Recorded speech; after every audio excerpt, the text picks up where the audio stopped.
The next paper is a contribution from the University of Colorado.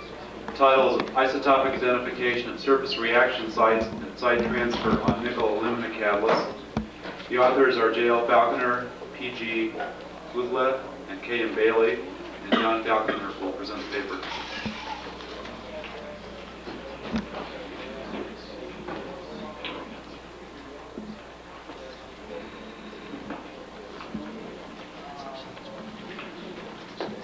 There should be one slide before that.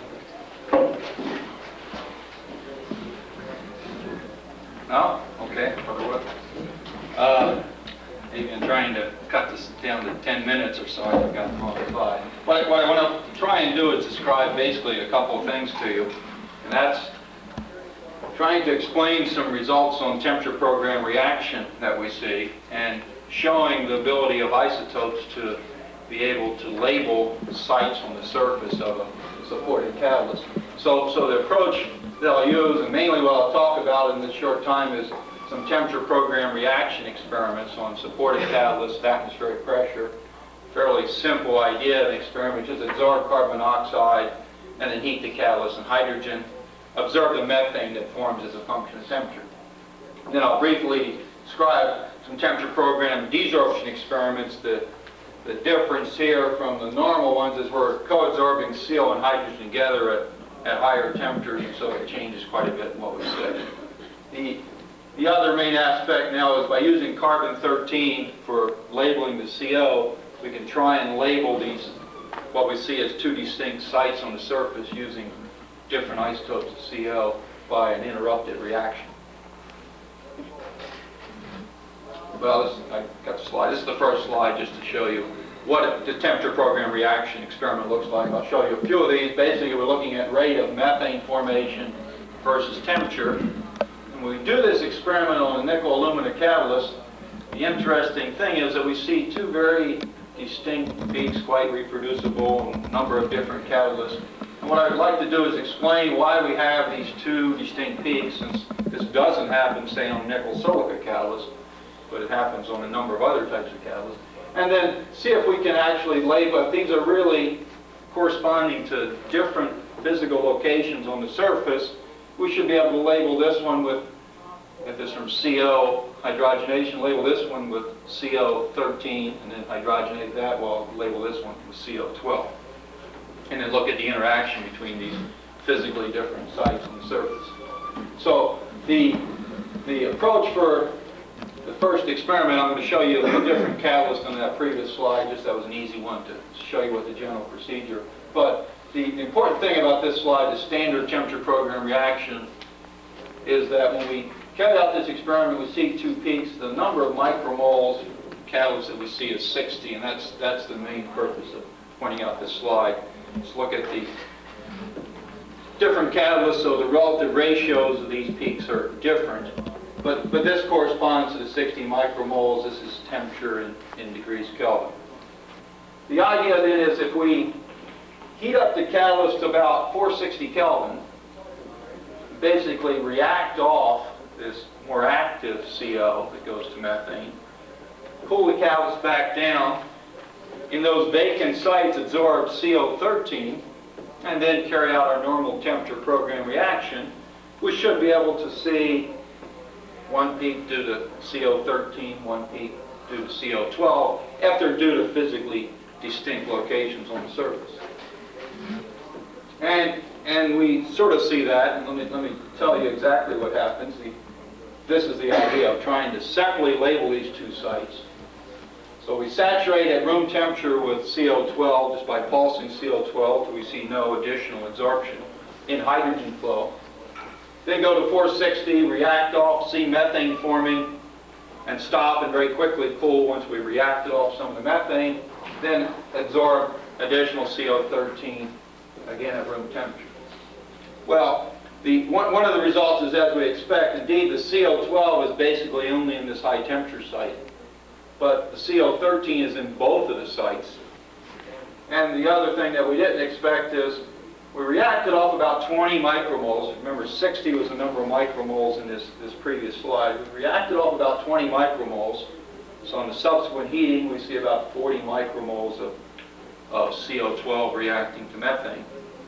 But we were able to absorb an additional 65 micromoles of CO13 that goes to methane. So we see more absorption in this procedure. Basically, we're able to absorb the exact same amount we absorbed on the initially clean, reduced surface.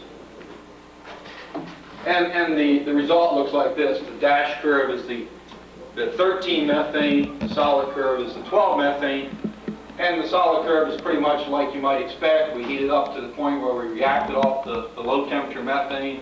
So subsequent heating, indeed, we just have this high temperature methane.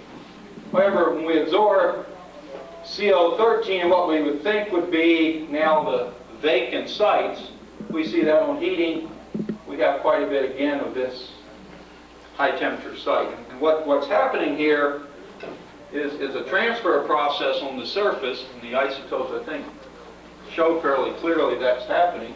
We have some sites that can absorb about 16 micromoles or so at room temperature, and these, we believe, correspond just to the reduced nickel. As we heat up during our initial temperature program reaction, we have a competition between forming methane, detecting that in the gas phase, and having the CO move off the nickel to somewhere else on the surface, which appears just to be onto the alumina. But that competition is such that the majority of the CO, instead of being hydrogenated, actually can move off to the alumina. And therefore, when we stop heating at this point, we've basically completely cleaned the nickel surface. We can absorb the exact same amount of CO. And indeed, we could repeat this experiments a number of times and continue to clean off this CO in the nickel. So on the second heating then, we've absorbed the 60 micromoles in the nickel. As we heat, we again have the same competition between methane formation and this transfer between sites. And the majority of the CO13 also transfers over to this high temperature site. And this is the reason we see, again, the peak down here. Well, we can do absorptions at longer times. What this indicates is this transfer process is activated. If we do absorption at much higher temperatures, we can basically saturate the high temperature site. And now we should, if that's true, we now should be able to get a better separation with the isotopes. And first keep in mind this is on a different scale. By saturating it, we can put much more CO on the surface. So again, we've saturated now at 385. Then we again heat it up to react off this low temperature site and absorb CO13.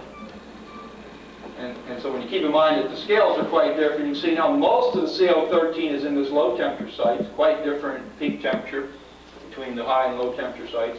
And there's a slight amount of transfer because it's very critical exactly where you heat it up to these sites overlapping to just react off one.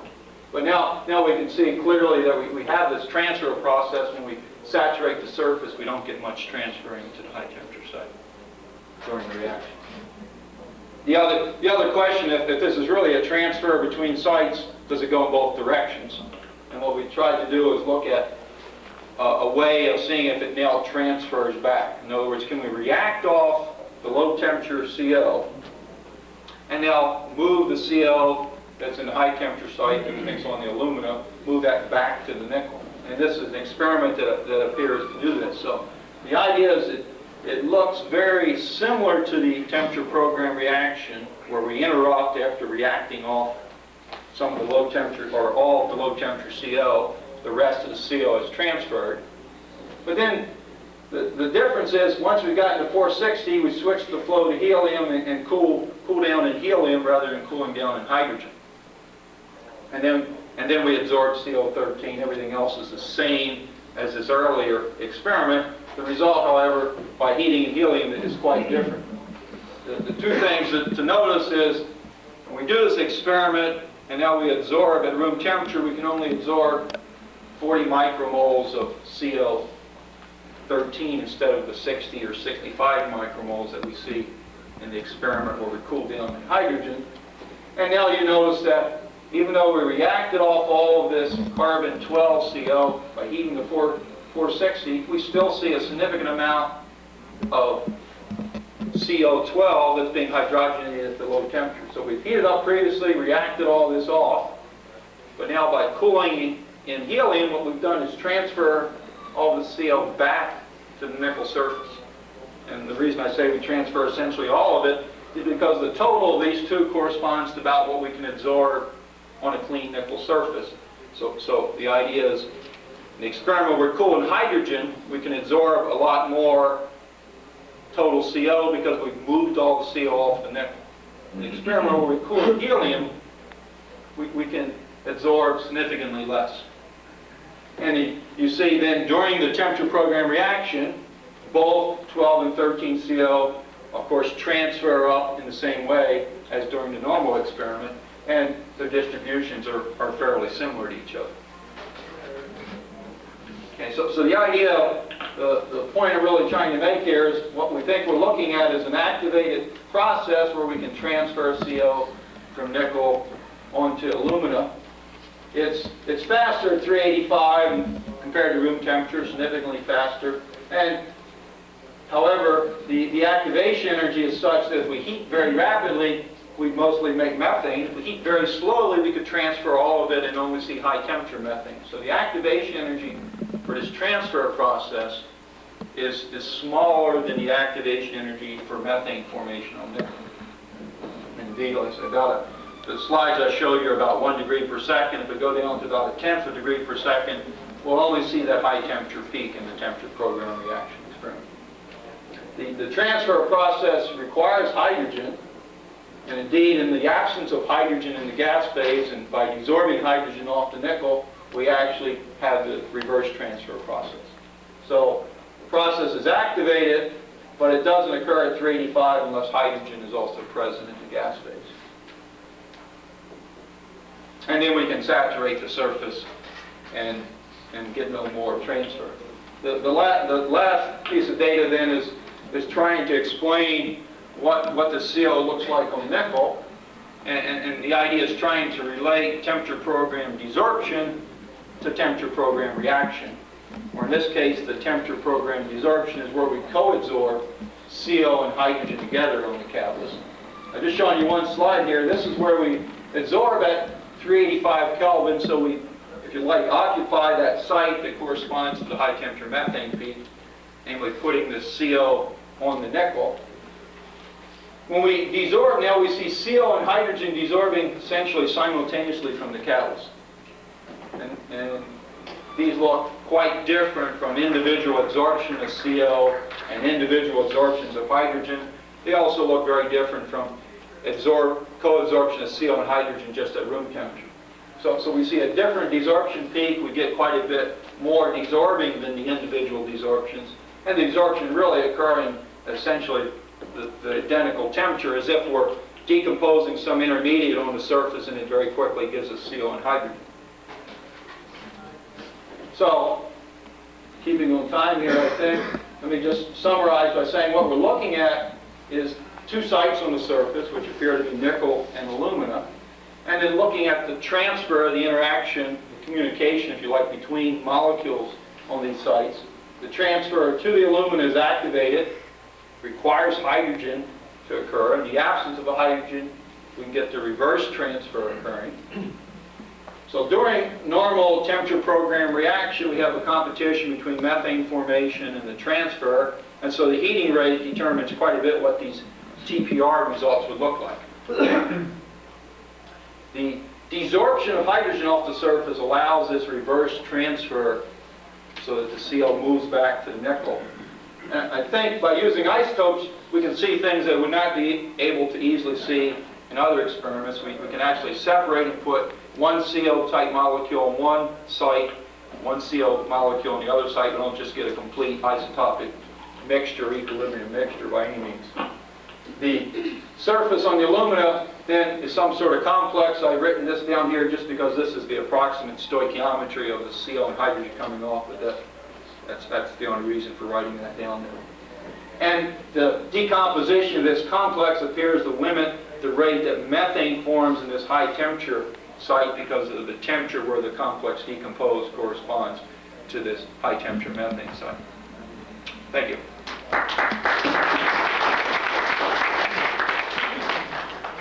Do you have any idea what the CO looks like in the site on the support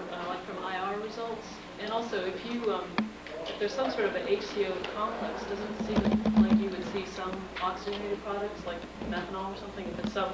Yeah, you see things you see, mass 31, for example, coming off in low concentrations, and it's real, it's sufficiently low, a couple orders of magnitude down from the CO, for example, that kid will hesitate about saying that means anything. But I mean, it's definitely there, and you see it. You don't see other mass. It's not a random mass peak. You see 31 and not 33, for example. So, but it's a small signal, and we haven't done the IR, which would certainly be the thing to do. Am I correct in remembering from what you said in the beginning that this doesn't happen on nickel, on silica rather? Yeah, we've tried real hard. What we first thought, well, maybe it happens, but the peaks are close together. So we basically tried to do the isotope experiments, react off some, and then, absorb the isotope, and then we might expect to see two peaks close together, because indeed on some catalysts that's what happens. We can't see it. The other way, instead of reacting off, we found out that the CO in the nickel we can just at room temperature replace by CO13 just by exchange, whereas the CO on the alumina doesn't exchange at room temperature. So we can saturate the surface at high temperature with CO12, cool down the room temperature, pulse CO13, exchange all the CO in the nickel, and see the same two distinct, isotope locations, CO13 on one side, CO12 on the other. We tried that on nickel, and we just exchanged it all, basically. What happens if you react off the low temperature feed with hydrogen, cool down in helium, and then do a TPD? Do you get CO coming off the surface? If you react off the... Oh, yeah, I see what you're saying. In other words, look for CO, CO2 in water, and try to... Yeah, if you cool down, it's, yeah. In other words, if you heat up, you've basically done this transfer, and you form the complex, and now you can look at the complex coming off the surface. Yeah. So what do you see? I mean, you see CO and hydrogen coming off simultaneously. Do you know the stoichiometry? Well, it's about same thing. It's about 3. Is the high temperature side related to nickel aluminate? No. We've done this on 19% catalyst and reduced 700 degrees. So we think we have pretty good reduction. Does the CO and the support have any effect on steady state methanation kinetics? Probably not on this catalyst. On some other catalysts, it looks like some experiments we're still doing. It looks like maybe it does, but I'm a little hesitant to say. I don't think so, at least for here. Okay, thanks.